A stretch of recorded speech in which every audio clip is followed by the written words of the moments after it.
What's up, you beautiful people? Welcome to another video. So on Instagram the other day, I did a little AMA, and a gentleman asked me, how do you bounce back after losing it all? And it's a really good question, so I thought I'd go a little bit deeper and answer it here on the pod. Because I know a thing or two about losing it all. You know, I lost a lot when I was 28. My fiance kicked me out, and I was suddenly living in a van.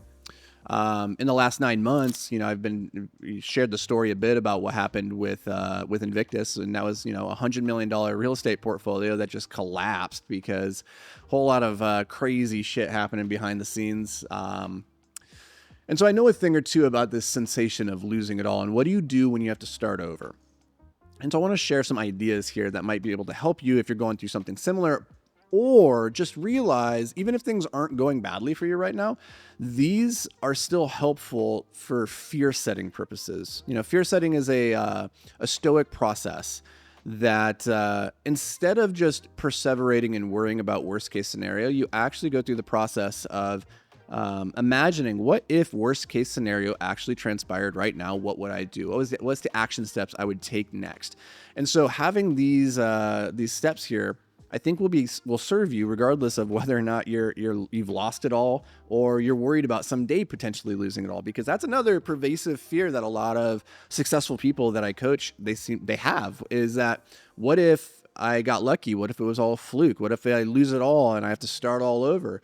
It's a real fear. So the first thing that I recommend to bounce back from losing it all is just, first, perspective. Perspective is critical. Understand that if you are alive and able to ask the question, how do I bounce back from losing it all? You actually have not lost any of the things that actually matter. And what I mean by that is, like, you are still alive. You are still physically in this game of life. And at the end of the day, that is the golden ticket. That is the gold, like the most golden, most rare, most beautiful ticket in the universe. You are alive. And so it could always be worse. Right? You might lose your money. You might lose your reputation. You might lose your business. You might lose some friends. You might lose all those things. But as long as you have breath in your lungs, you are still in the game. And this is not like a basketball game where there's a set amount of time, and at the end of the time allotment, whoever has the most points win. This is like tennis. In tennis, the reason I love this game is because it's not over until somebody has won the designated number of points. And I like that frame a whole lot more for this game of life, because you could be down. You could have lost the first 2 sets. The other person could be 1 point away from victory, and there's always a chance that you can come back. And so I like the frame that you can't win unless you start, you can't lose unless you quit. And in this game of life, perspective is critical. If you lose it all, or if you lose a lot of the external trappings of success, and people, are calling you a failure now, just recognize you have the thing that matters most, which is breath in your lungs. And you probably have even more than that. You just don't even realize it. You might still have relationships with your kids, with your spouse, right? With your brother, right? There are things to look at in your life to gain perspective and recognize it's not as bad as it could be. That's number 1. Number 2 is, you need to get clear. You need to get clear now about what it is you're trying to do next. What is the next goal, the mountain, the vision for what life could be next, coming off the back of what was. And for a lot of people, what I have found is that a lack of clarity breeds anxiety. And that just kind of compounds on top of the fact that you lost everything, right? You lost everything, in air quotes, and now you don't know what to do next. And so now you feel anxious, now you feel depressed, and all these things.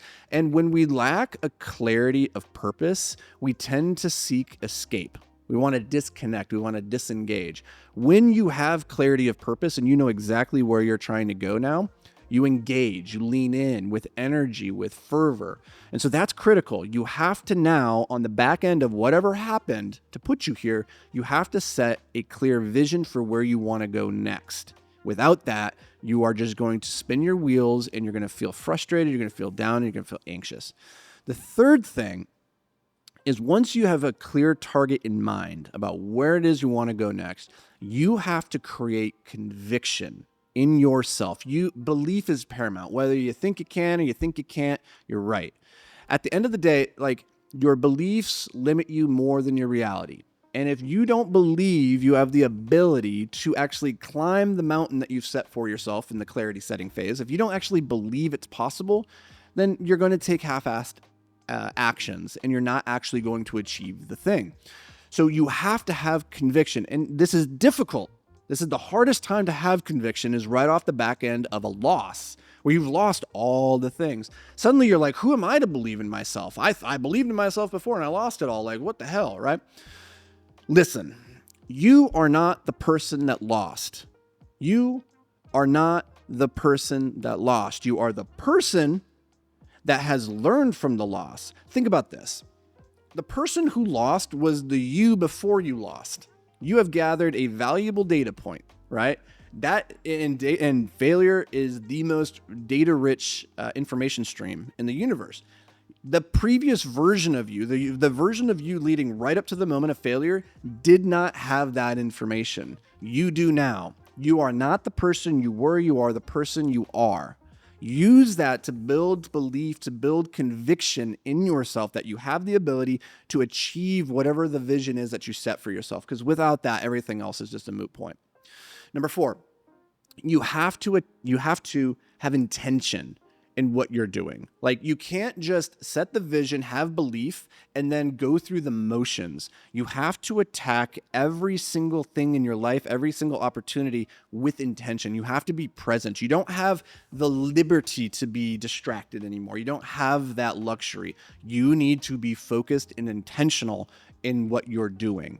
Next, you have to get momentum. Momentum is the ultimate force. And here's the thing, is that momentum it compounds in one of two directions, right? It either compounds in the direction that's moving you towards your goals, or it compounds in the direction that's like taking you further and further towards rock bottom, or even, lower than rock bottom. The problem with momentum is that after you've lost everything, you just came down like the freaking, the water chute of life. You just slid down pretty damn fast. So you have a lot of momentum that's still kind of taking you down, right? You have to turn that momentum and you have to come back up. And that's going to require an incredible amount of energy to stop this object that is in motion in the wrong direction, to reverse that decline and actually start moving it up. Now, it's going to require a massive amount of energy that you could input into the system very rapidly in an instant, or what is more likely is that you need to show up with intention consistently. And over a long enough period of time, you will have inserted the prerequisite amount of energy to start arresting that fall. So this is my recommendation, is do not try to take on too much. And once you've lost everything, like there will be this inclination, this desire to just go and try and do everything all at once, to try and fix it really fast.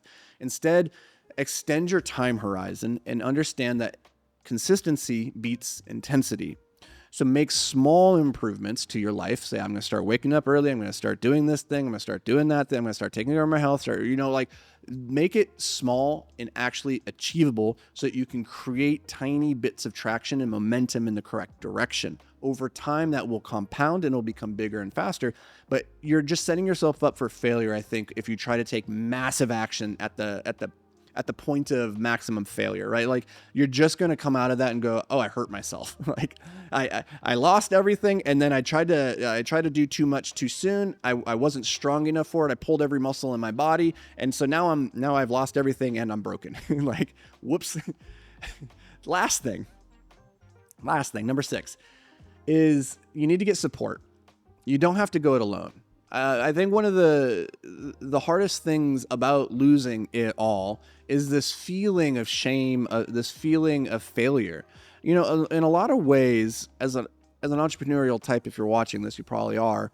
You don't fear failure as much as you fear the judgments of others and how they perceive your failures. Like the judgment that your sister has when she says, I told you so, or she makes some snide comment about how, like, oh yeah, I didn't think that was ever going to work, right? Like, it's those fears of other people's judgment, not necessarily, oh, it didn't work out. Like, for a lot of us, oh, it didn't work out, I don't care, I'll pivot, I'll do the next thing. I don't tie my identity to this action that did or did not work.